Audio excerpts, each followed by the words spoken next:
دجلہ کے کنارے بغداد نامی بستی کافی عرصہ سے آباد تھی، جس کے بارے میں بتایا جاتا ہے کہ یہ بغ نامی ایک بت سے منسوب تھی، جبکہ داد فارسی کا لفظ ہے جس کے معنی عطیہ ہے۔ اس طرح اس کا معنی بنتا ہے بغ کا عطیہ۔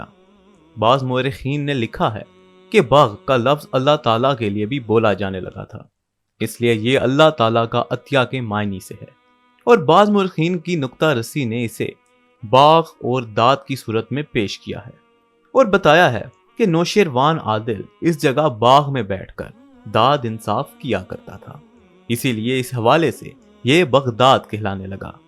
لیکن جب عباسی خلفاء نے اپنی سلطنت و خلافت کے لیے ایک نئے دارالحکومت کی تعمیر کا پروگرام بنایا تو مدینہ الاسلام کے نام سے خلیفہ منصور عباس نے ایک عظیم الشان شہر کی بنیاد رکھی، جو سرکاری کاغذات میں مدینہ الاسلام کہلاتا تھا، لیکن اس کا روایتی اور تاریخی نام بغداد ہی رہا۔ بغداد ایک زمانہ میں عروس البلاد کہلاتا تھا۔ اسلامی سلطنت و خلافت کا یہ پایا تخت ہونے کی وجہ سے اسے عالمی سطح پر وہی حیثیت حاصل تھی جو آج کل واشنگٹن ڈی سی کو حاصل ہے۔ یہاں بیٹھ کر ہارون رشید اور مامون رشید جیسے باستور حکمرانوں نے دنیا کے ایک بڑے حصے پر حکومت کی۔ ہارون رشید کی سلطنت کی وسعت کا اندازہ اس کہاوت سے لگایا جا سکتا ہے کہ ایک روز خلیفۃ المسلمین ہارون رشید اپنے چند درباریوں کے ہمراہ کھلے میدان میں موجود تھے۔ کافی عرصے سے بارشیں نہیں ہو رہی تھی اور خشک سالی کا سامنا تھا۔ اچانک ایک طرف سے بادل نمودار ہوئے۔ بادشاہ نے آسمان کی طرف دیکھا اور خوشی کے ساتھ بادلوں کے چھا جانے اور برسنے کا انتظار کرنے لگا۔ تھوڑی دیر میں بادل سر پر آئے مگر برسے بغیر نکل گئے۔ ہارون الرشید نے حیرت سے آگے بڑھتے ہوئے بادلوں کو دیکھا اور اس سے مخاطب ہو کے کہا، اچھا تو تمہاری مرضی، مگر جہاں بھی برسو گے خراج تو مجھے ہی آئے گا۔ بغداد علم کا مرکز تھا، فنون کا گہوارہ تھا اور دنیا بھر کے اہل علم و دانش کا مرجع تھا، مگر عباسی خلفاء اور ان کی سلطنت کے زوال کا اثر بغداد پر بھی پڑا۔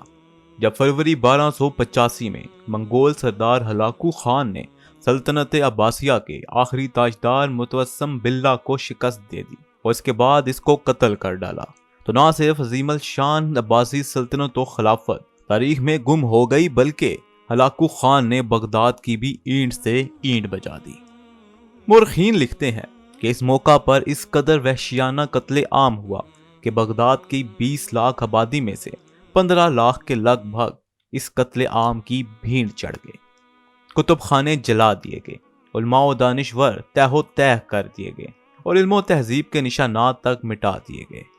اس کے بعد بغداد پھر آباد ہوا اور اس کی رونقیں کسی حد تک بحال ہونے لگی، اگرچہ وہ اب اسلامی خلافت کا پایا تخت نہیں رہا تھا، مگر اپنے شاندار ماضی کے حوالے سے اس کی عظمت کی روایات موجود تھیں۔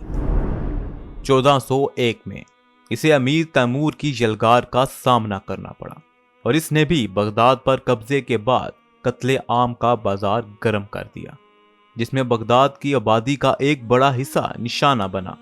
پھر بغداد نے تقریباً 1 صدی سکون سے گزاری اور ابھی سنبھل ہی رہا تھا کہ 1508 میں ایران کے صفوی حکمران شاہ اسماعیل نے اس پر چڑھائی کر دی۔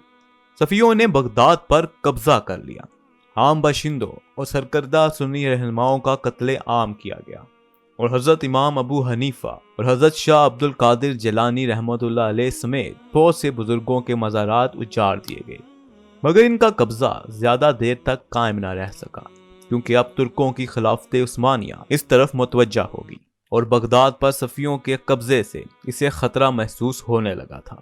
چنانچہ خلیفہ عثمانی سلطان سلیمان رحمۃ اللہ علیہ نے 1534 میں ایک بڑے مارکے کے بعد بغداد پر قبضہ کر لیا اور اسے سلطنت عثمانیہ کا حصہ بنا لیا۔ سلطان سلیمان نے حضرت امام ابو حنیفہ اور حضرت شاہ عبد القادر جیلانی سمیت بہت سے بزرگوں کے مسمار شدہ مزارات دوبارہ تعمیر کرائے اور بغداد کے سنی تشخص کو بحال کیا۔ 1622 میں ایرانی حکمرانوں نے ایک بار پھر قسمت آزمائی اور شاہ عباس اول نے بغداد پر قبضہ کر لیا، لیکن 1637 میں عثمانی خلیفہ سلطان مراد چہارم نے بھی بغداد پر قبضہ کر لیا اور اس کے بعد مسلسل 3 صدیوں تک بغداد اور عراق خلافت عثمانیہ کا حصہ رہا۔ یہ علاقہ میسوپوٹیما کے نام سے سلطنت عثمانیہ کا ایک نیم خود مختار صوبہ تھا، جہاں عثمانی خلیفہ کا نمائندہ انہی کا حکمران تصور ہوتا تھا۔ البتہ زیادہ تر اختیارات مقامی گروہوں اور طبقات کے پاس ہی رہتے تھے۔ 20ویں صدی کے آغاز میں پہلی جنگ عظیم کے موقع پر قسطنطنیہ کی خلافت عثمانیہ نے یورپی اتحادیوں کے مقابلے میں جرمنی کا ساتھ دیا، جس میں جرمنی کے ساتھ خلافت عثمانیہ بھی شکست سے دوچار ہوئی۔ اس دوران یورپی اتحادیوں نے خلافت عثمانیہ کی حدود کے اندر ترک قومیت اور عرب قومیت کے درمیان منافرت کا طوفان کھڑا کر دیا تھا، اور برطانوی جاسوس میجر لارنس نے ایک عرب دانشور کے روپ میں عربوں کو ترکوں کے خلاف ابھارنے کا سلسلہ شروع کر رکھا تھا۔ اس نے مکہ مکرمہ پر خلافت عثمانیہ کے نمائندہ گورنر حسین بن علی کو اس لالچ پر خلافت عثمانیہ کے خلاف بغاوت پر اکسایا کہ اس کی خلافت قائم کر دی جائے گی، اور اس کے ہاشمی اور عرب ہونے کی وجہ سے اسے آسانی کے ساتھ امیر المومنین تسلیم کر لے گی۔ میجر لارنس نے شریف مکہ حسین بن علی کے بیٹوں کے ساتھ الگ الگ ساز باز بھی کر رکھی تھی۔ چنانچہ جب شریف مکہ نے خلافت عثمانیہ کے خلاف مسلح بغاوت کر کے ترک فوجوں کو حجاز مقدس سے نکال دیا، تو میجر لارنس نے ستمبر 1918 میں انہی شریف مکہ کے بیٹے فیصل کے ساتھ مل کر شام پر یلغار کی اور دمشق پر قبضہ کر کے شام میں فیصل کی بادشاہت کا اعلان کر دیا۔ مگر جولائی 1920 میں فرانس نے دمشق پر قبضہ کر لیا اور فیصل کو جلا وطن کر دیا۔ دوسری طرف نومبر 1914 کے دوران برطانوی فوج نے بصرہ پر قبضہ کر لیا تھا۔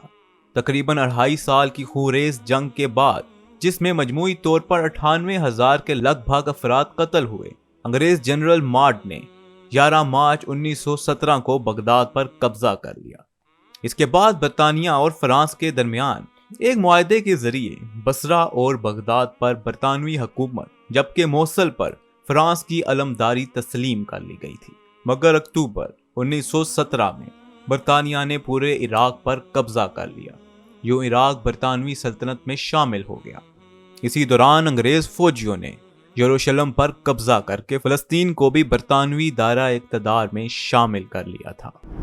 جنگ عظیم اول میں جرمن حلیف کی حیثیت سے خلافت عثمانیہ کی شکست کے بعد اس کے حصے علیحدہ کرنے اور اپنا حصہ وصول کرنے میں برطانیہ اور فرانس اس کی کشمکش میں تھے۔ بالآخر برطانیہ کو بالادستی حاصل ہو گئی اور اس نے مشرق وسطی میں اپنا اقتدار و اثر مستحکم کر لیا۔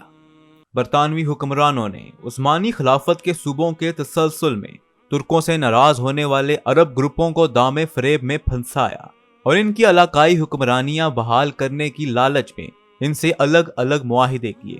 انہی میں سے ایک معاہدہ نجد کے حکمران آل سعود کے سربراہ شاہ عبدالعزیز کے ساتھ 1914 میں لارڈ چمفورڈ کی توثیق کے ساتھ طے پایا کہ ان کے دائرہ حکومت میں توسیع کر کے اس خطے میں آل سعود اور ان کی اولاد کی حکمرانی کا حق حکومت برطانیہ تسلیم کرتی ہے، بشرطے کہ کوئی سعودی حکمران برطانوی حکومت کا مخالف نہ ہو اور سعودی حکومت کوئی بین الاقوامی معاملہ حکومت برطانیہ کی منظوری کے بغیر طے نہ کرے۔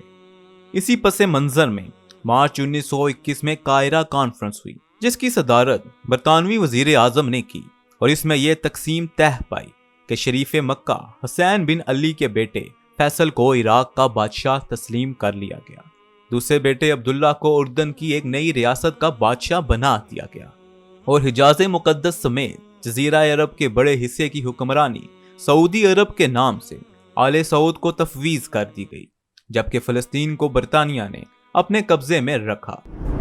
8 ستمبر 1933 کو عراق کے نئے بادشاہ فیصل کے انتقال پر فیصل کا بیٹا شاہ غازی عراق کا حکمران بنا، جس کے بارے میں بتایا جاتا ہے کہ وہ اس خطہ میں برطانوی اقتدار کا مخالف تھا اور اس نے فلسطین پر برطانوی قبضے کی مذمت کی تھی۔ چنانچہ وہ ایک حادثاتی موت کا شکار ہو گیا اور اس کی جگہ اس کا نوعمر لڑکا فیصل ثانی عراق کا بادشاہ قرار پایا۔ 1958 میں عراقی فوج کے بریگیڈیئر عبد الکریم قاسم نے فیصل ثانی کا تختہ الٹ دیا اور اقتدار پر قبضہ کر لیا۔ کچھ عرصہ بعد اسے اقتدار سے محروم کر کے عبد السلام عارف حکمران بنے اور پھر عبد الرحمن عارف عراق کے صدر ہوئے۔ ان کے بعد جنرل حسن البکر نے اقتدار سنبھالا اور پھر 16 جولائی 1979 کو بعث پارٹی کے لیڈر صدام حسین عراق کے حکمران بن گئے۔ صدام حسین کا تختہ 2003 میں امریکی حملے کے نتیجے میں الٹ دیا گیا۔ اس کے بعد سے لے کر آج تک بغداد خانہ جنگی اور تباہی کا شکار ہے۔ اس شہر کی تاریخ خون سے بھری پڑی ہے۔ اللہ پاک سے دعا ہے کہ وہ نہ صرف بغداد بلکہ پوری دنیا میں امن فرمائے۔ آمین ثم آمین۔